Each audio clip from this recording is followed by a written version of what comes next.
what he's been doing over these last 2 weeks, I don't know if there's a more confident edge rusher in the NFL. And I think that you see that in the results that he is having. Now, the 4.5 sack game against the Buccaneers, they don't have Luke Gedeke at the right side, and Justin School, it was never going to work out. They had a really tough time, and obviously Tampa wins the game even though Hutchinson goes off anyway. So it's one of those little things where it's like, hey, okay, your star can go off. If you don't have anybody else, then we still think that we're going to beat you, and that ended up being what happened with the Buccaneers. But when I watch Hutchinson, this is more of I'm in awe of how good he is and how well he is set up to have success in Detroit's defensive line more than it is how you stop him. Because I think there's a little bit of an answer to that, but even that is tough. You're sacrificing one thing to give it another.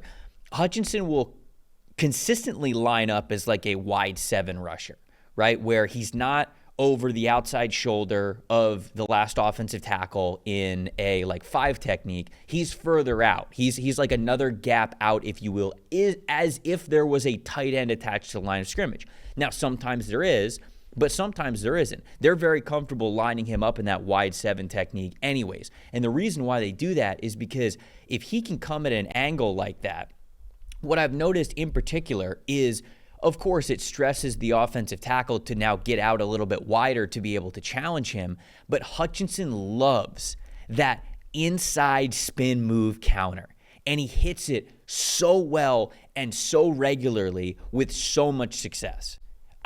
In just the 2 games that I watched from this year, that the entire setup that they have, which is they overload one side of the line of scrimmage with more numbers. More defensive linemen, more linebackers over there. So offensive lines have to probably slide their protections just for numbers to get to, let's say, the left side of the line of scrimmage. Meanwhile, on the right side of the line of scrimmage, they have a 3-technique defensive tackle that's lined up against the interior offensive lineman, and then they have Aidan Hutchinson lined up way further on the outside. This gives Hutchinson the one-on-one matchup with the offensive tackle coming from a wider alignment. With the 3 technique set up on that side of the line of scrimmage, it means that he can take the interior offensive lineman, and it means that the center and the other guard and the other tackle have to slide the other way because there's more numbers there.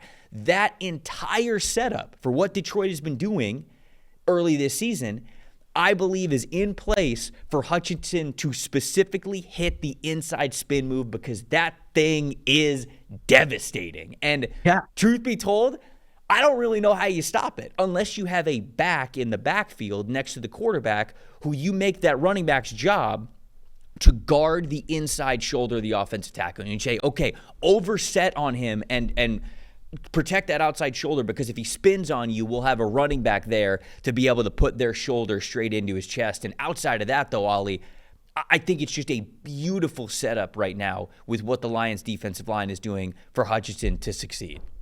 Yeah, there's really not much you can do, honestly, just from a coaching standpoint, because what you end up with, and we noted this with Parsons, it's really nice and fun when you're winning and running the ball well, the play action's working, and you can say, oh, we're going to run this wave blocking mechanism where you've got to, work through multiple bodies at multiple levels and not knowing where they're coming from. That's all great. It's a really good plan. The problem is you're washing out eligibles all over the field. You're limiting what you can get to in the passing game. So if you start saying we're chipping, we're keeping the back in every play, just eligibles, going, and you're committing 2 or 3 resources, the eyes of the quarterback and the 2 blockers to Aidan Hutchinson, and all of a sudden you're in trouble elsewhere in the field. So it's really difficult. I mean, so far this season, the only thing I will say is I don't think he's gone against a rosterable NFL player.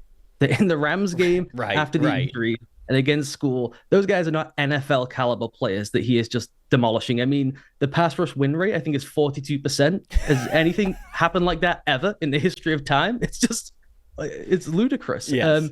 What they do with the alignment that's so interesting is because he's so offset and the rest of the front is often reduced, it's really difficult to chip him. So even the most basic go-to mechanics, which Tampa tried to do in this game, and it was funny because they would often just say to Otton, well, you just take him then because we're going to squeeze the inside. And Otton was actually better one-on-one than School was going against Aidan Hutchinson. Yeah, Otton held his own. Yeah. he hung in there. So it's really, really tricky. You made a great point about the Lions. A lot of what they do with their front, and I say this all the time, I said it to you last week, I'll say it throughout the season, and I'm boring the listeners with this, is you have to just think of the collective pass rush plan. What is the pressure path? What are we trying to achieve? It's not all happening in isolation. And they're doing so many small things to make it so, which is a big trend across the league. We, through our alignment, will set your protection for you. We know what the rules are. We know what you will do based on the alignment of our front. So if we can set the rules, we know how to attack the rules. And you nailed it perfectly. If I get a 3 technique screaming across the face of the guard, there's going to be a wide open lane for the other guy to cut back inside. And we have the best guy cutting back inside possibly in the NFL. And it's just, to me, it's the violence and the explosion he plays with. It's really like Michael Strahan to me, where Strahan would just throw everything he had from his cleats to his helmet into whoever was in his way. And Hutchinson, for me, just plays with that level of fire every single rep. So you have the unbelievable burst, the length, the quickness, the subtlety, the intelligence, the technique, and to cap it all off, he's playing at a speed and an explosivity through people's pads that is just tough to match for anyone in the league. The motor is insane for Hutchinson. It is like he doesn't feel pain. It is like he doesn't care how many bruises are on his body after the game. You see him in his pass rush form, and it's like it's perfect. It's a sprinter stance, right? He has the one arm all the way back, so the second that ball moves at all whatsoever, he is throwing that arm forward like a sprinter so that his entire momentum is now going at full speed. He'll run into those offensive tackles like, mini car crashes every single play. It's wild. So you mentioned, hey, he hasn't played against a rosterable or starting caliber offensive tackle. They're at the Arizona Cardinals this week, so he'll get Kelvin Beachum. He'll get Paris Johnson Jr. I think this will be a great test for Paris Johnson Jr. specifically, who ended the year really nice last year. I haven't checked on how he's done this year yet, but Seattle, their offensive line has been playing better. Then it's the bye week, and then you go to Dallas, and then this one I'm really looking forward to for Hutchinson. Minnesota's offensive line, specifically their offensive tackles with O'Neal and Darisaw. That's going to be fun because there's no like big time mismatch for you on the left or the right side of the line, which Hutchinson will flip anyway, so you get a lot of both. But week 7 to me at Minnesota for how that offensive line is playing is going to be a really good test for where Hutchinson is at that point. I hope both offensive and defensive lines for those teams are healthy because that will be a fun one. Yeah, and you mentioned it with the stance. It always makes me laugh at him. He has the finger wiggle going on, like he's just taking the smelling salts and he's just snarling. And I can't even imagine standing across from that, knowing, okay, I know I'm not a great player. I just got to trust my technique. This guy's really good. And then you see him just like breathing heavily with the fingers wiggling. It must be the most terrifying thing in the league.